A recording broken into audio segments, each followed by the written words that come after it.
Hi guys, and welcome back to my channel. Yeah, I've gained some weight. I am gonna lose it, and I'm here to document that journey. I don't know how long it's gonna take, but I think I'm gonna go back to doing weekly check-ins until I get back into the 170s. So, to give you a bit of a recap, I had vertical sleeve gastrectomy, VSG, which is a weight loss surgery, back in October of 2016. My starting weight day of surgery was 265. I am now 33 years old. I had to think about that for a minute. I'm about 3.5 years post-op. If you've been here for a while, you might remember that in my first 14 months, I lost 100 pounds. I reached my goal weight of 165. Since then, I've kind of been like up and down-ish, mostly up a little bit here and there. And right before the new year, so 8 or 9 months ago, I reached like 189. So I had lost a good amount of my regain. My highest regain number was 205. Then I went to Mexico for what I thought would be 3 months. I work remotely and my family lives in Mexico, so I'm able to go back and forth, and my husband and I were going to spend 3 months living there. And then coronavirus happened, so we ended up staying for 6 months. At the beginning, things were going well with my diet. In fact, I maintained my weight. I was in the like mid 190s, but I maintained until probably mid-April or so. I was in Mexico from January through June. So the first 4 months went really well. And then a lot of like crazy family stress drama stuff happened, and it hit me really hard. Really, really hard. And I'm not talking like, oh, I'm so busy, I'm stressed. Like serious family illness and hospitalizations, not corona related. And it was probably the most stressful and difficult period of my life that I can remember, other than my dad passing away back when I was 18. Like, it was tough, you guys. And I just started eating badly. At first, it was just eating more frequently than I really needed to. And then my considerations for eating properly, like eating the right foods, kind of went out the window, to be completely honest. And eventually I found myself eating normal foods like breads and french fries and chips and candy and things that I had not eaten in years. And this went on for like 2 months, the last 2 months that we were in Mexico, which was kind of an interesting test, to be honest. The test of restriction concerning the sleeve.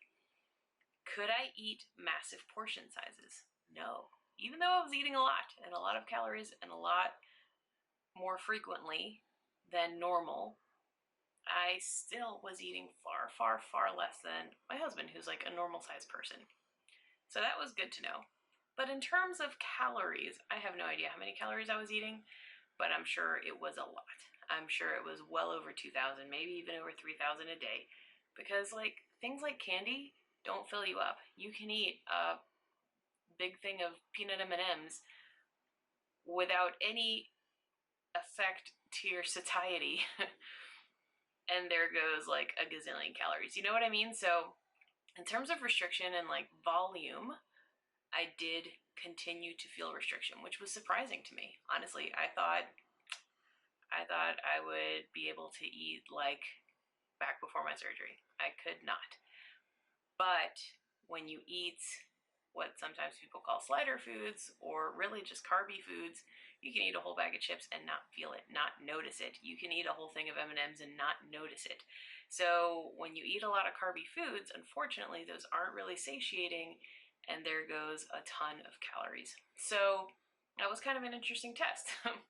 Another interesting test was the keto side of things, or, I was type 2 diabetic before my surgery.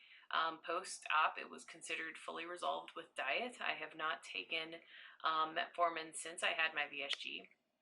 I obviously stopped testing my blood sugar during this period, but I think it is absolutely fair to say that I am still diabetic. I think I was having though mild, I think I was having bad reactions to carby and sugary foods. A lot of times, if I ate like a burger for dinner with the bread and the fries, it would knock me out. Like I needed to go lay down. And I'm not exactly sure what the symptoms of diabetes are that are mild, but I think that's what it is. I think that's what was happening. I'm not here to brag about it. I don't feel good about it. It is pretty, on the one hand, I feel shame that I treated my body so poorly for 2 months, but on the other hand, it was 2 months. It's not my whole life. I am absolutely reeling it in. I don't think that that will happen again anytime soon. I don't think this is my normal stress response. This was very, very, very abnormal circumstances for me. So, like I said, I'm not proud that it happened. I'm not here to brag like, oh, I ate all this junk and I didn't even gain that much weight. I did gain about 10 to 15 pounds-ish during that, like 10 pounds during those 2 months, which is a lot, but not like a million pounds. So, anyway, so we came home from Mexico at the beginning of July, and I hadn't been back to New Orleans, obviously, in 6 months, and there were a few things on my list of things I wanted to eat. So I gave myself a week of a final, like, hoorah. Although I was really kind of winding down, I was ready to get back to eating properly because I just felt so bloated all the time. And, also kind of part of the interesting experiment, even after eating that way for 2 months, the like bad feelings never went away. I never didn't feel bloated. I never didn't feel tired. I never didn't feel just like gross after eating, like physically. So that was interesting to me as well. It's like my body wasn't getting used to it. My body was still asking me to please eat properly. So when I got back to New Orleans, I gave myself a week, but honestly, it was closer to 5 days that I just kind of ate the things I had missed. And then I was so ready to get back to keto and to get back on track. So, it's been a week. It's been 1 week since I got back on track, and I feel fantastic. So my highest starting regained weight, we will call it, was 209. Today I weighed in at 204.8. So that is 4.2 pounds. And I am not surprised that it's a lot. Obviously, the first week is always a lot, and I expect it will be less, as time goes on. So here's what I'm doing. I'm sticking to about 1,800 calories. I actually went to the Keto Connect macro calculator. Very basic, very simple. I'm not doing any kind of special meal plans. No, I'm not trying to build muscle or do anything very particular. I just want to do like normal keto. So I went to the Keto Connect calculator and put in my stats. It gave me, I think, 1766 for my calories, which I know to some people might sound like a lot. I guarantee you that that is a caloric deficit for me based on where I was coming from over the last couple of months. So here's what I'm going to do. I'm going to eat at this level for several weeks until I have a week or two where I'm not losing. That means my body's used to that level. Then I'm going to go down like 100 or 200 calories. Not a lot, not very fast. From what I've seen in this community, from all I've read from weight loss experts, nutrition coaches, etc., if you just jump to 1,000 calories a day from eating a lot, or if you jump to 800 calories a day, that is not good for you. It slows your metabolism way down. And then the problem is that you have no wiggle room. You have nowhere to step down from there. You can't eat less than 800 calories a day if you were like a normal, healthy adult, even post weight loss surgery. Now, keep in mind, I'm almost 4 years out, right? If you're 2 or 3 months out, you absolutely will be eating less than 1,000 calories a day, and that's totally fine. For the first year post weight loss surgery, absolutely 100% follow your surgeon's plan, follow your dietitian's plan. Do not listen to me or anybody on the internet. Do what your doctor says. After about a year and a half, you will realize that you kind of feel like a normal person. Then it's up to you to like figure out what you want to do with your life. For me, eating low carb really works. Now, do I think that keto is some kind of like magic thing? No. I do think that keto, can be done improperly. There are some really kind of chemically foods that are low carb. I don't really eat a lot of that stuff. I mostly eat like beef, eggs. You know, you've seen my full days of eating, and they're always the same. So I feel like I eat a relatively clean keto, and I am not really a sweets person anyway, so I don't eat a lot of the sugary substitutes. And I think that that is a healthy way of eating, but in terms of weight loss, I think it's helpful because fat and protein, which is what you eat on keto, is very satiating. So it's easier, it's so much easier to restrict your calories than when you're eating carby stuff. You know, if you're eating chips and M&Ms and bread, a lot of calories go by real quickly and you don't even notice it because they don't fill you up. They're not satiating.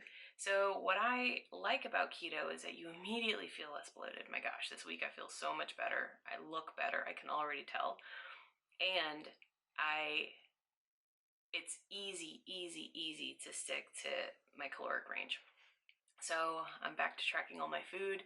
If I make a recipe, I like weigh and measure everything. I haven't done this in so long, you guys, but you know, I'm 1 weekend and I'm down almost 5 pounds, and I'm gonna do this for as long as it takes. I want to get back into the 170s. I told you guys that was my plan for 2020, but we're just now getting started. So I hope you will hang in there with me, stick along for the ride. I will do weekly check-ins.